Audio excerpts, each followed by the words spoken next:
So I saw the extended edition of Two Towers today. I figured since I had already seen Fellowship, I may as well go through each of these extended editions as they show in theaters, because if there was a way to experience them, this is probably the best way. And it is not beyond me the unfortunate coincidence of discussing and seeing a film called The Two Towers on this particular day, so not intentional, I swear. It's just how it lined up. Now, I previously mentioned in my discussion of the extended edition of Fellowship how there were certain scenes that felt like they could have been cut. That wasn't really the case when looking at The Two Towers. Looking at this extended edition, if I was given the task of having to cut it down, it would have been really, really difficult to decide what needed to go and what could have stayed, because a lot of the stuff that I could tell, as best as I could remember, was added to the extended edition, felt like stuff that was actually important to the story. So the biggest example would be the introduction of Wormtongue and establishing the state of Rohan at the start of the story. When I saw The Two Towers as a kid, we didn't really see a lot of that. The revelation of Saruman's influence on Theoden was treated as a bit of a surprise that, to me, when I was watching it, felt like it kind of came out of nowhere.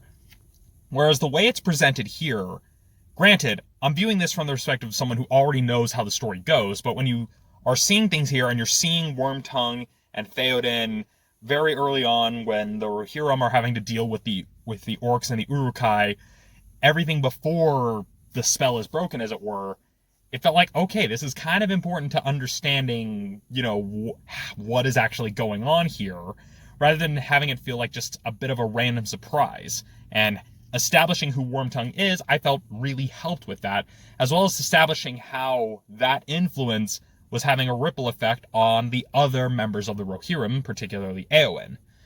And another thing that I liked that was present here, which is very much a ripple effect of the extended edition of Fellowship, is again the further characterization of Boromir and his brother Faramir. I would argue that maybe some of the stuff could have been cut because, well, with Boromir's death, did we really need to see the retaking of Osgiliath? But I would argue that it does give some important context to who Faramir as a character and why he himself ends up being tempted by the ring, much like his brother. So thematically, it feels appropriate. Presentation-wise, it's a bit, since it is a bit of an extended flashback sequence, but if I was in the editor's booth, I would struggle trying to decide what needed to be cut, because it was something that actually added to the story.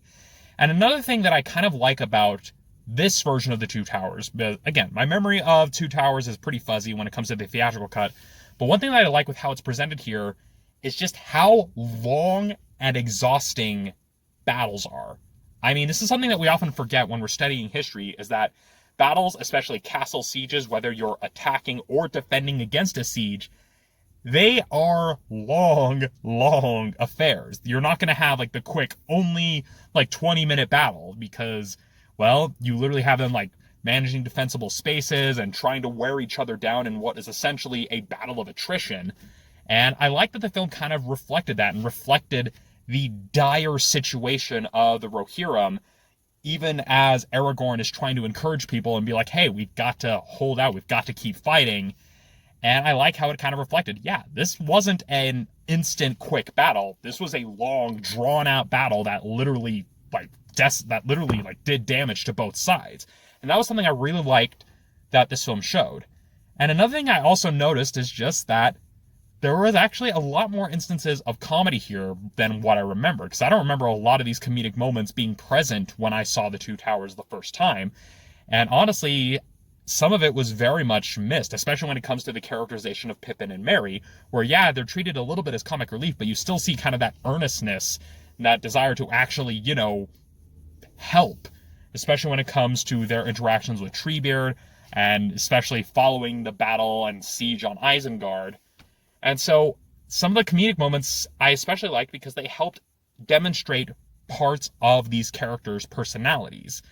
And so, yeah, unlike Fellowship, where it was clear what could have been cut, here, I can see why an editor might struggle a little bit, because you've got very important character details that you need to include. And so, yeah, definitely not an enviable position.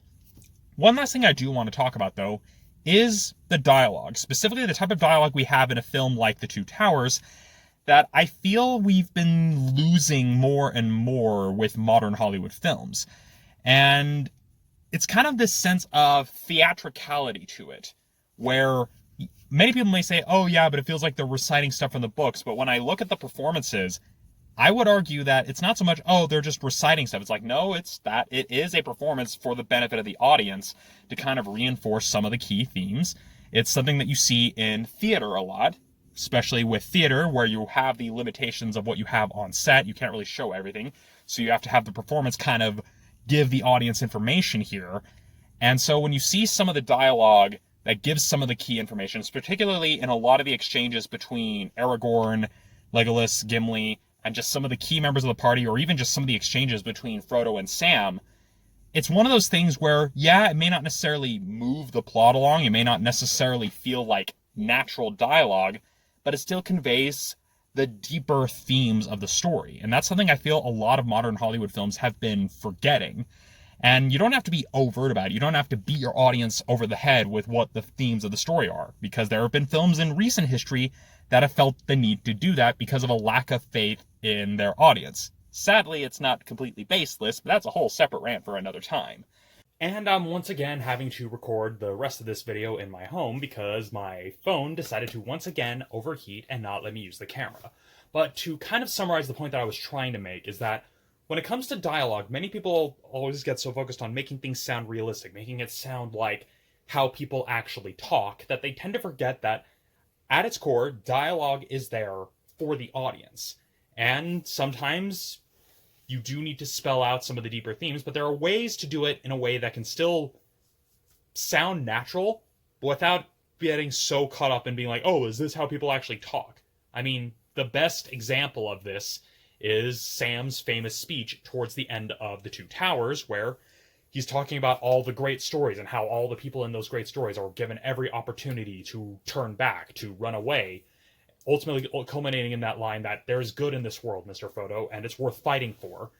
That's something that you probably wouldn't necessarily hear in real life, except in very specific circumstances, but you have to remember, this is for the audience, to kind of illustrate to the viewer why they're still continuing on their quest, despite how absolutely miserable and beaten down they are being. Because, well, trying to get to Mordor when everyone is after the ring isn't exactly an easy task. And that's more or less the point that I was hoping to make, is we've kind of gotten too focused on trying to make dialogue sound realistic that we forget it is for the audience. It is to convey information about the story, about the characters, even about the themes to that audience. And so listening to the dialogue in this film that embraces the theatricality, that embraces the fact that this is a story being told and isn't necessarily trying to go for realism, is something that I feel is becoming a bit of a lost art with modern filmmaking. There are films out there that don't fall victim to this, but it's something that you hear in a lot of screenwriting classes that I think has led to a bit of an overcorrection in the film industry.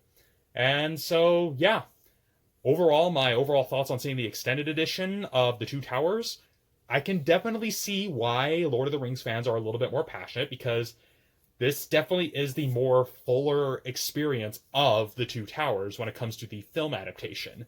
Granted, it's not like there are any other adaptations to really compare it to, except for maybe the backsheet version, but that is trying to smash two books into one film. Ironically enough, well, not really ironically, just coincidentally enough, they both end at the same point, at the end of the Battle of Helm's Deep. So, yeah, those are my thoughts on the extended edition of The Two Towers. I'm sure there's probably going to be a lot of Tolkien fans who will either disagree with some of the things I've said or who want to add the usual bit of trivia, which, yes, I know, Viggo Mortensen broke his toe when he kicked the helmet. Everybody knows that. You do not need to tell me. Until then, I will see you all next time, either for my look at Return of the King, or whenever I next feel the need to go see a movie to get out of my own head to distract myself from the horrors of the world.